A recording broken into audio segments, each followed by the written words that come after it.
आज मैं आपको कुछ अलग और बहुत ही आसान नए तरीके का टेस्टी मज़ेदार पराठा बनाना बताऊंगी जो परिवार के सभी सदस्य को बहुत भाएगा। आप ब्रेकफास्ट में, टिफिन बॉक्स में या डिनर में फटाफट बना सकते हैं। तो चलिए देखिए कैसे बनाते हैं। तो इस नाश्ते को बनाने के लिए मैंने लिया है 1 कप गेहूं का आटा। तो एक बोल में डाल दीजिए, ग्राम्स में देखें तो 150 ग्राम। साथ ही डाल दीजिए 1/4 टीस्पून अजवाइन, 1/4 टीस्पून नमक। नमक बहुत हल्का डालें और अब हम मिला लेते हैं। तो दोस्तों, अगर आटा गूंथा हो तो आप उससे भी इस पराठे को झटपट बना सकते हैं। मिलाने के बाद हम थोड़ा थोड़ा पानी डाल के नरम आटा गूंथ के तैयार कर लेते हैं। आप चाहें तो इस टाइम 1 चम्मच आटे में बेसन भी डाल सकते हैं। तो रोटी जितना नरम आटा हमने गूंथ लिया है, अभी आपको ज़्यादा मलने की ज़रूरत नहीं है। और अब ऊपर से डाल दीजिए 1 छोटी चम्मच ऑयल। तो थोड़ा सा ऑयल डाल देने से डो बिल्कुल भी नहीं चिपकते हैं और सूखते भी नहीं हैं। हम 5 मिनट के लिए डो को रेस्ट पे रखेंगे ताकि आटा फूल जाए।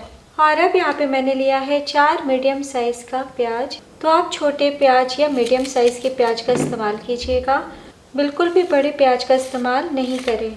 और अब हम पतले पतले लंबाई में काट लेते हैं।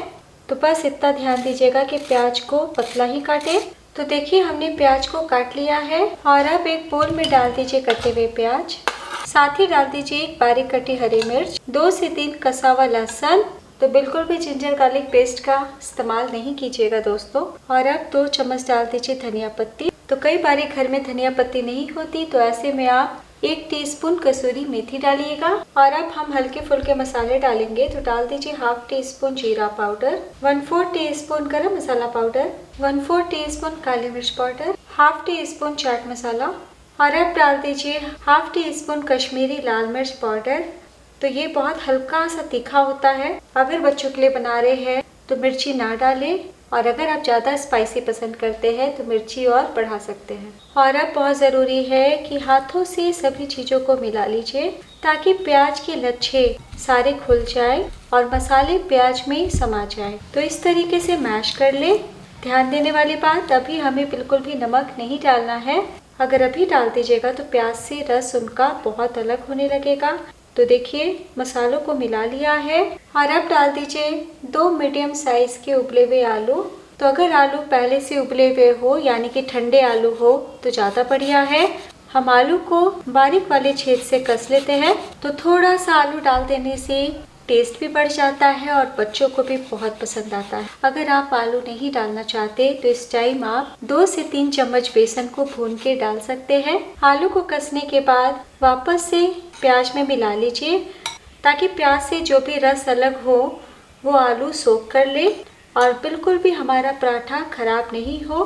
आप चाहें तो हल्के हाथों से इस प्रकार मिला सकते हैं। तो बस इतना ध्यान दीजिएगा कि हल्के हाथों से ही, यानी कि हमें क्रम्बल करते हुए ही मिलाना है। और अब 1 मिनट के लिए मसालों को साइड में रखें। इधर 3 से 4 मिनट हो चुका है और इतने ही देर में आटा बहुत ही अच्छे से फूल गए हैं। तो बस हम इस तरीके से मिला लेते हैं। तो आज जैसे मैं सिर्फ 1 कप आटे से आपको बनाना बता रही हूँ दोस्तों, लेकिन आप 2 कप या फिर ½ kg आटे का भी बना सकते हैं। तो कुछ सेकंड के लिए डो को चिकना कर लिया है। बहुत ही सॉफ्ट यानी कि रोटी जैसा डो हमारा तैयार है।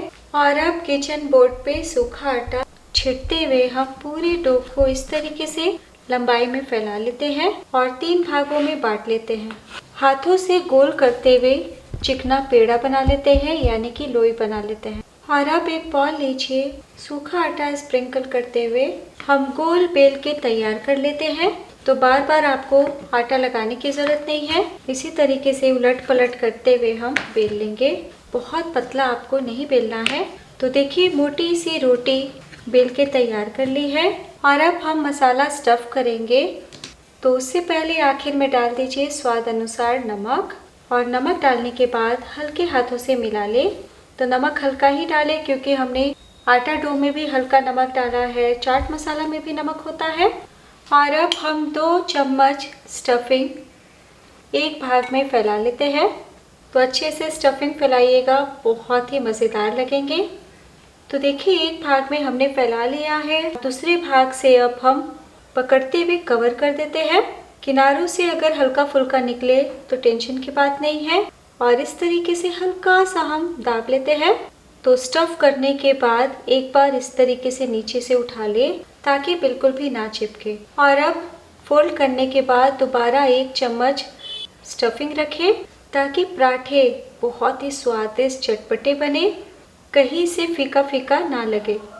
तो देखिए बहुत ही अच्छे से वापस से मैंने एक भाग में 1 लेयर स्टफिंग बिछा दिया है और अब हम वापस से इस प्रकार उठाते हुए फोल्ड कर लेते हैं।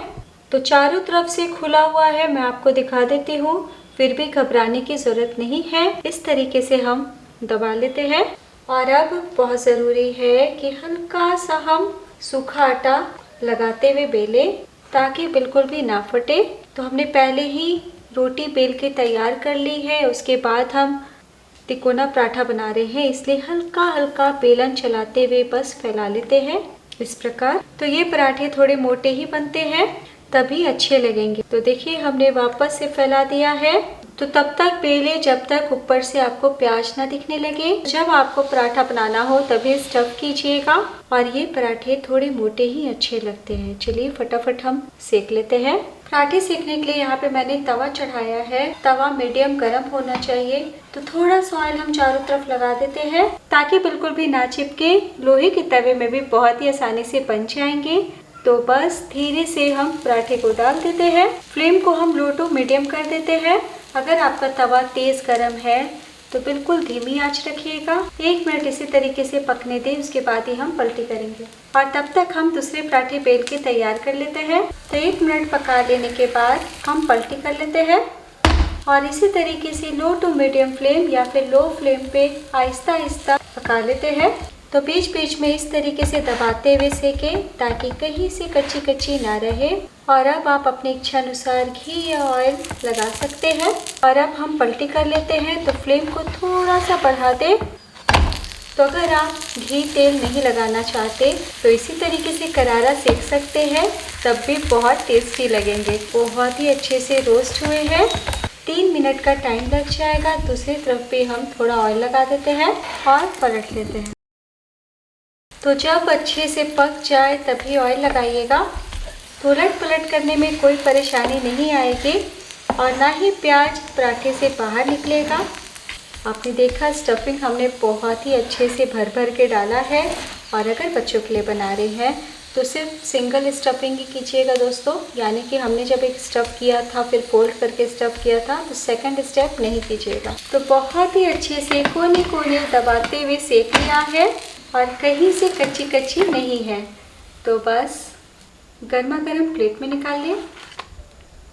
तो बस इसी तरीके से हम सारे पराठे को बना लेंगे। तो देखिए इस बार मैंने थोड़ा पतला बेला है क्योंकि बहुतों को मोटे पराठे पसंद नहीं। तो मैंने आपको बेल के दिखाया कि आप पतले भी बना सकते हैं, कहीं दिक्कत नहीं आएगी।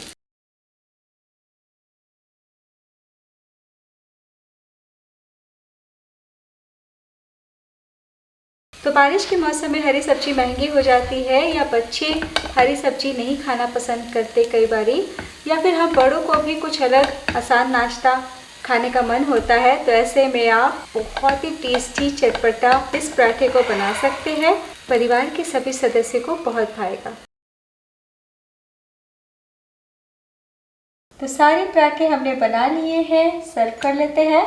तो ये पहला पराठा जिसे हमने थोड़ा मोटा बनाया था और ये दूसरा पराठा जिसे हमने पतला बनाया है। तो तीनों पराठों को सर्व कर लिया है।